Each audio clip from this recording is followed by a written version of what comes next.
What's up, YouTube? I'm back, and I have a big thank you to send out to my new friend Sean, one of my thousands of subscribers. He bought one of these scooters, and he had noticed that my foot peg was missing, my foot peg cover. Now, the kindness of his heart, he sent me one. 64 Carmen Gia is his handle, YouTube. So he's going to start doing some videos on these scooters.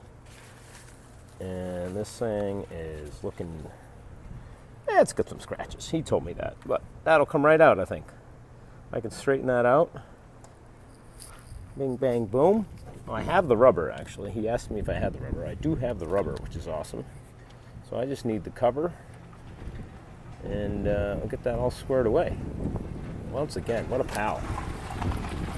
But actually, now that I look at it, I might as well fix all this too. Seeing how this comes off real easy, and I can do that. And just for him, I got a tripod. Look at that. Well, I had a tripod. I just had to adapt something from my phone. But look at that. So maybe when I do something actually on these things, I can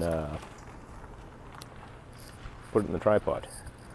But man, what a pal. I mean, that's the beauty of YouTube. That's what it's about, helping each other out. And this guy was so awesome to do this. Really appreciate that. And yeah, so get out there, folks. Be kind, rewind.